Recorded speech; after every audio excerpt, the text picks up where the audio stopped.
I want you to imagine for a second that you've gone to go see a movie in a movie theater.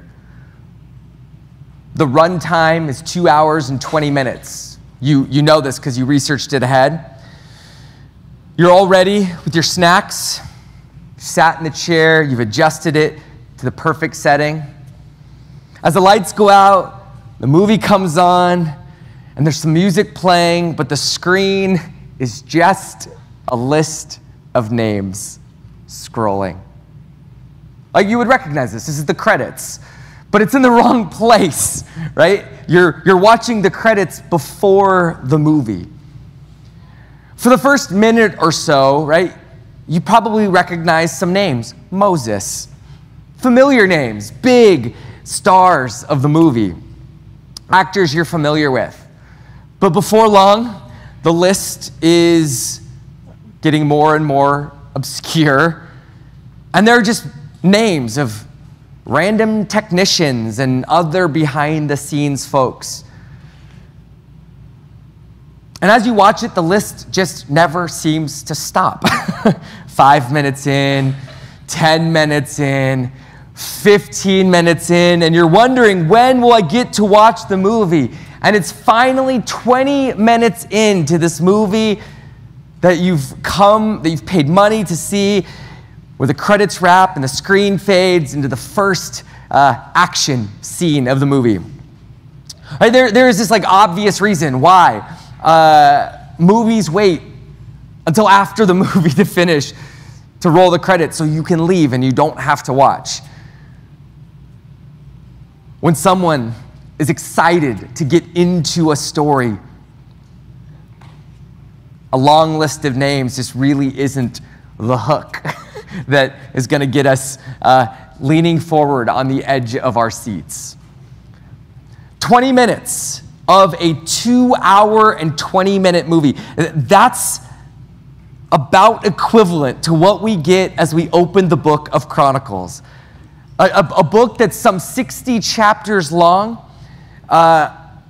only to find 9 full chapters listing names forever. Right? I mean, it is not the most riveting opener of any book that we have ever read. Have you ever struggled to get into a book and it's like actual story, right? How hard is it to get into the book of Chronicles? If you started reading with us this week, you probably felt it like, where's the plot? I'm looking for something. And yet, right, if there's one difference between the credits at the end of a movie and this 9-chapter intro to the beginning of Chronicles, it's this. The names on this list are actually part of the story being told. That these lists are actually part of the story, where the credits after a movie aren't part of the narrative. It's just a list of the people who helped make it.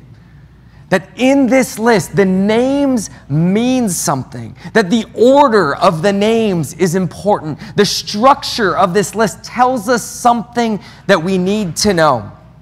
And maybe you're familiar with the question posed by Shakespeare in Romeo and Juliet. What's in a name? Well, we're asking a slightly different question this morning. What's in this list of names? Believe it or not, there's a lot here. But I want to focus our attention this morning. And here's what I want to do. First, I want to step back and sort of look at the forest, the 9 chapters. And then I want to zoom in to look closely at a single tree. And then finally, I want to zoom back out and look at the big picture again. That's a little bit of a flow of what we're going to do. And so starting in Chronicles chapter 1, verse 1, we get our first familiar name. Adam. We know this name. The first human. His name literally means human. What is the chronicler communicating by starting his story with Adam? He's making a point. And it's this, the story of Israel. The entire story that Chronicles is about to tell is a human story. Not just that the Israelites are human beings, right? But that the Israelites, their relationship with God, their story from the very beginning to the end is about Adam and every human who came from him. This is a massive claim because the Israelites were mostly nobodies when the book of Chronicles was written. Like, they had their glory days in the past, but those were long gone by this point. The Israelites were mostly this small group of people who'd been living in this small region along the Mediterranean Sea. And at a brutal moment in their history, the biggest and baddest of the world empires came in and conquered them, wiping them out. The Israelites lost everything, or I should say they had everything taken away from them so that even they were taken. They were taken away as prisoners into exile. And they were nearly swallowed up in a foreign land, losing their identity. But many years later, a remnant of these people return to the land. And there they start to rebuild a life for themselves. But even there, something's not quite right.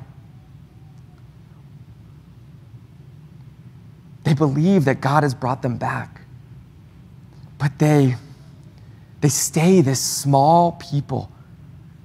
They're mostly ignored, treated as insignificant in the region, right? Like, they don't have a strong sense of identity or even purpose. And you can hear them reflecting, like, what if God is done with us forever?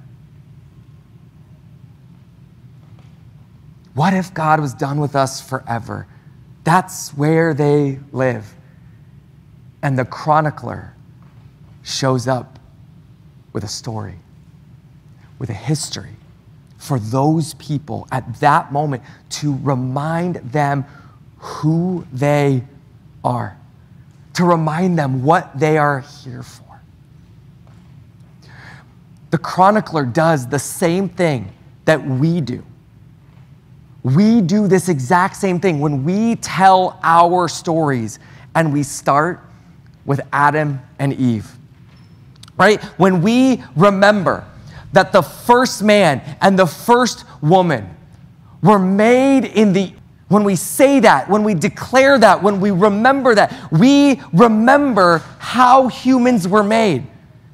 And we declare that not just Adam and Eve were made in the image of God, but we remember, no, we as humans were also made in the image of God. We remind ourselves of our God-given identities. When was the last time you found yourself clinging to this reality that you are a human? Like Adam or Eve, that you are a human being made in the image of God. By starting with Adam, we remember this reality. We do this to remember that we, as insignificant as we can sometimes feel, as small as we can sometimes feel in creation, in the universe, we remind ourselves that we are important, apparently, in God's world and in God's plans. We start with Adam and Eve to remind us that we have a God-given place. We have a God-given purpose that is rooted in our humanity. This is good news we find in our story in the scriptures. But there's a second reason for starting with Adam. And it's a less self-interested reason for starting with Adam. And maybe you've heard somebody do this before. Have you ever heard somebody talking about the humanity of an enemy? Have you ever heard somebody remind you that your neighbor is a human being? Whatever neighbor it is, maybe they're just ignored, or maybe they're a forgotten neighbor, or maybe a neglected neighbor, or maybe a hated neighbor, right? Like, it doesn't matter what kind of neighbor. But we remember that they are a human. As you follow Adam's family tree, the Israelites would hear their own names, their own family names, as human descendants of Adam. But they also hear the names of their neighbors. And some of those neighbors were ancient rivals, and some of them were brutal enemies, and many are marked by relationships that have deep divisions over many years. But here's what happens, right? When we start with Adam, it reorients these enemies. It redefines them as members in the same human family. And you could probably think of people who made careers tapping into these realities, this truth that we share a humanity with each other, right? Martin Luther King Jr. comes to mind as one whose preaching was always connected, was always connecting people through their shared humanity, right? Through our common ancestry. Starting with Adam doesn't just remind us that we were made in the image of God. Starting with Adam reminds us that the people out there who scare us for any reason, maybe because they're different, maybe because they're strange, maybe because they are unlike us or feel threatening to us, whatever it is, they are just as human as we are. This is good news that comes to us through the scriptures. And there's a third reason for starting with Adam, and that is to remember that things are not as God intended them to be. When the chronicler goes from Adam to Seth, we go, ooh, we're missing a couple people. We notice that Cain and Abel have been skipped, right? That God made Adam for a glorious purpose, but Adam's family immediately turns to chaos and violence and murder. Brothers murdering each other is not how God intended us to live, right? And so Adam reminds us what we were made to do and who we were made to be. Adam reminds us that our neighbors were made for the same. But Adam also reminds us that things have gone terribly wrong, that humans have fallen short, that we have sinned, that we have rebelled, that we have broken the good things that God has made. And yet, God's immediate response is to bring a fresh start. Seth is that fresh start, that new answer to a broken family. In verse 27, Abraham is then actually another new beginning.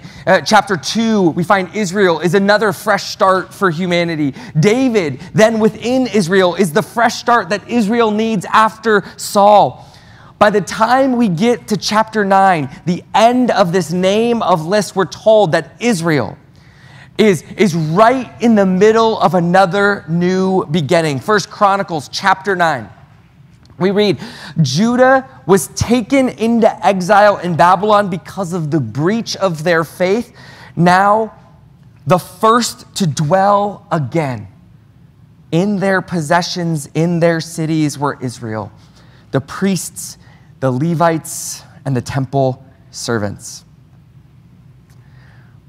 like Adam and Eve, Cain and Abel, like humanity at the Tower of Babel, like Abraham and Isaac and Jacob, who all broke faith with God and needed a fresh start. Chronicles is a gift for the people who are starting this project over. A gift that reminds them who they are and what they were made to do. Parents in the room. I was just talking about this the other day with some friends, but do you remember when you brought home your first baby and you discovered that there was no owner's manual, no instruction guide? That's what Israel's dealing with. There's no manual for how to do this thing right.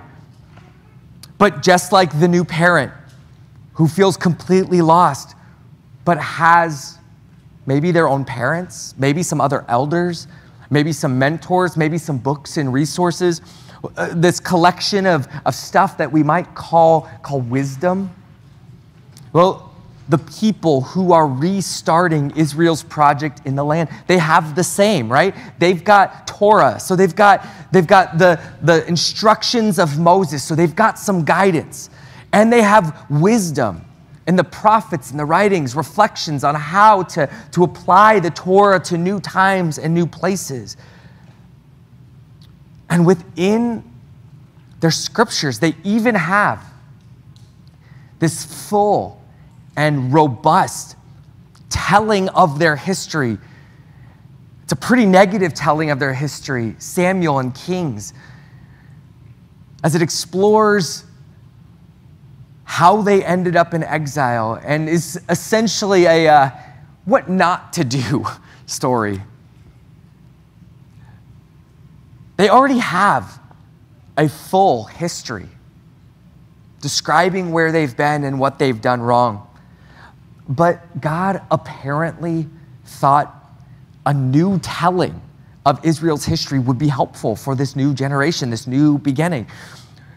That just hearing a brutal explanation of their past failures wasn't going to really inspire them in the same way that maybe this hopeful and helpful guide for how to do things differently might. And so that's what we find in Chronicles. And Chronicles, as we said, it starts at the very, very beginning. And for 9 long chapters, Chronicles lists the names of people who are made in the image of God.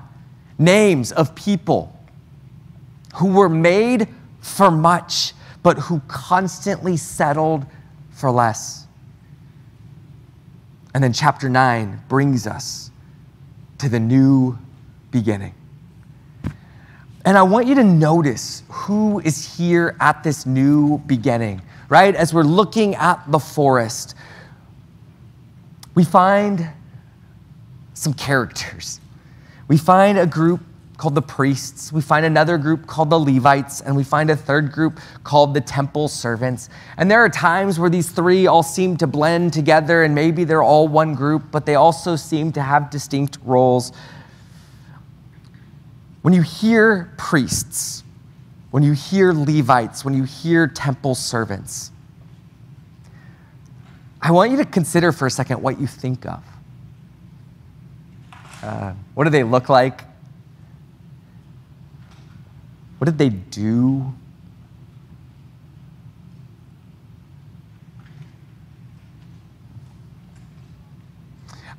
Because I want to make a pretty big, kind of bold claim. You will miss the message of Chronicles.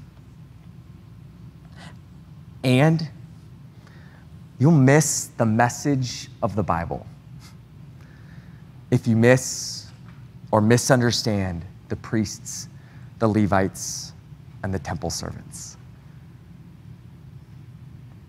Bold claim. But it's one I want you to test as we read Chronicles together over the next several weeks. But I want you to consider that the chronicler that to the chronicler, the key for Israel's success are these three groups, these people faithfully living out their call, doing what God has called them to. And I want you to consider something. We tend to think of the kings like David, as being a pretty big deal. They get a lot of pages in these books. And so we tend to be drawn to the Davids, and we want to make a really big deal about them and say, no, the kings are the most important. And we do this in our own lives and world as well, don't we? Right? We make a way bigger deal of presidents, presidential candidates, presidential elections than we do anything local.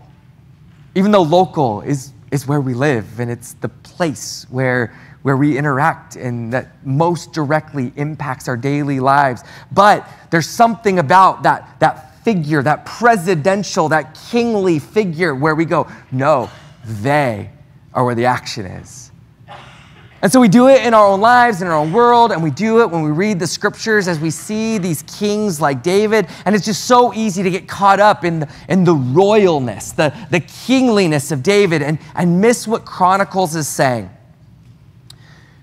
One of the things that Chronicles is saying, and you'll see this play out, is that David's ability to lead Israel, his ability to be king well, his ability to serve God and serve the people who've been entrusted to him, it rises and falls on the counsel that he gets from the priests, the Levites, and the temple servants. That his willingness to listen to them and seek them for their wisdom and their faithfulness in their roles are ultimately what lead to Israel's well-being or not. So, as we step back, look at the forest, what we see is Adam in the beginning, and the priests and the Levites and the temple servants at Israel's new beginning, chapter 1 and chapter 9. It shouldn't surprise us then that when we zoom into the middle of this long list of names, that right at the center of it all, in chapter 6, we find the names of Israel's historic priests, Levites, and temple servants. The whole thing is structured and designed to keep us focused on this group. Bible nerds have done incredible work to notice and explain, and there are fancy charts out there and everything to show the beautiful structure of these 9 chapters that has this group of Israelites, right? The priests, the Levites, right at the center of it, while also pointing out that the newest generation of them is right at the end of it. Seeing their prominent place in this list of names, right, makes us ask the question, so what, right? Why is it structured like this? What does it mean? And when we go back to the story of Adam, we're reminded. It doesn't use this exact language there, but all of the symbols and the surrounding language echo what we find in other places. Adam was meant to be a priest in the temple called creation. Adam was meant to be a temple servant. The work of the priests, the Levites, and the temple servants belonged to Adam and Eve in the beginning. This is what it means to be an image bearer. So, let me take us back for a second. Remember when we remember the story of Adam and Eve and we go, yes, we're like them. We were made in the image of God. One of the things that we are announcing is that we were made to be priests in the way that Adam and Eve were made to be priests. See, image bearers represent God. They stand as representatives of God, representing God's character, representing God's mission to the world. And so, the first 9 chapters of Chronicles, it starts with the story of the first failed priest. In a sense, that all of humanity was made to be priests like Adam, but all have failed and all have fallen short. But then we are confronted with, we remember that in the midst of a failing humanity, God looks around and he picks the smallest and least significant of all people, and he picks Israel among the nations, and he calls Israel to be a kingdom of priests. He gives them humanity's vocation. Israel, as priests, their job would be to be so close to God that they radiate God's character and mission. They stand as a light, drawing like moths to a light in the evening, the nations, the people to come and be close to God. Israel invites the world to return to the presence of God. They call humanity back to its human vocation. The rest of humanity to be priests like Adam. But as the story goes, Israel rejects God's invitation to be this kingdom of priests. And so God settles for making Israel a kingdom with priests. And so just as Israel is a group within the nations, these priests are a group within the nation. And these priests are tasked with calling all Israel back into the presence of God so that they can then become and live as priests who then call the world back to the presence of God. Do you see how this? God calls a small group from within, a smaller group from within, a smaller group from within, and each one is intended to be a sort of reformation group to change the whole. But each time God gets smaller, he finds a new group that just can't quite embrace their calling.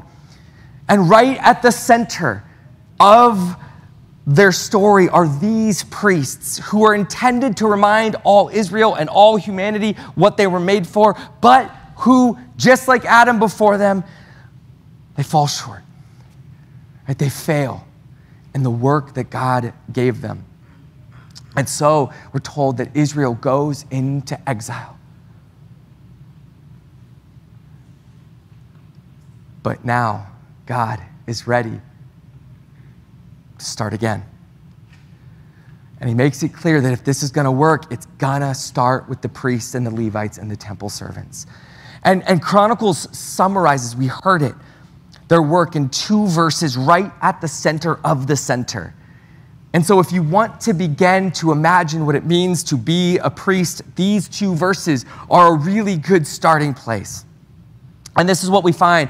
1 Chronicles 6, 48, 49 says, their brothers, the Levites, were appointed for all the service of the tabernacle of the house of God, service in the presence of God.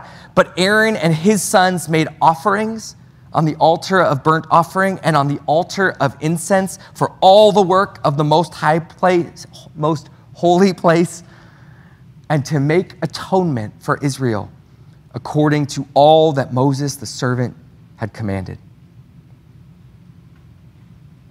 The Levites were called to all the service in the presence of God. The priests made offerings, both animals and incense, and they made atonement for sins. They covered the sins. They wiped away the sins of Israel so that they could have a new beginning. This is where our passage leaves us. This is where Chronicles, as the closing book in the Hebrew Bible, leaves us with this hope, this anticipation that Israel will live as, will be the priests that God made them to be. As followers of Jesus, we know where this story goes. We know that this new beginning is another false start, just like every new beginning before it. We know as we meditate on the Hebrew Scriptures, as we consider the story that we find in the Gospels and in Paul's letters. We know this, that on our own, human beings cannot be who or what God made us to be. This is a sort of devastating truth, humbling for sure, that we will always fail, that we will always fall short. Right? In many ways, this is the tragic and devastating story of the Hebrew Bible.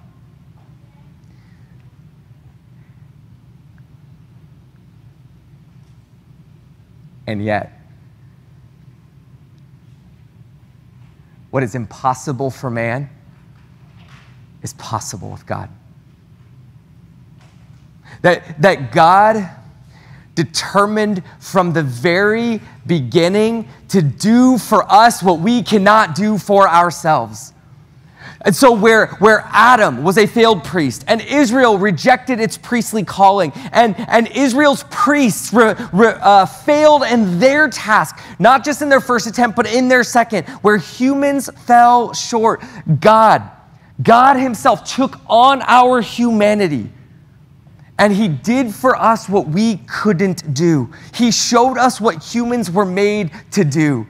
And so he shows up as part of Israel. So as God starts with all of humanity, and then he chooses Israel, and then he chooses some priests, then within that smaller section, Jesus himself, the one, rises up as the only faithful priest. And he shows us what it looks like to serve God in the way that we were made to serve him. And he does for us what we needed him to do. He showed us what it looks like when humans radiate God's beauty. Right? You can imagine real quick Moses in the presence of God, coming out of the presence, and he's glowing. This is how people talked about Jesus. He wasn't glowing light in the way that Moses was, but they saw in him the radiance of God's character and God's mission to redeem and restore all of creation. Jesus was radiant as the faithful priest that all creation has needed from the beginning. And so Jesus shows us how to do it, and he tells us how to do it. And he tells us that if we live in him, and if we let his Spirit live in us, what was once impossible for humanity has now been made possible by God. And this is good news.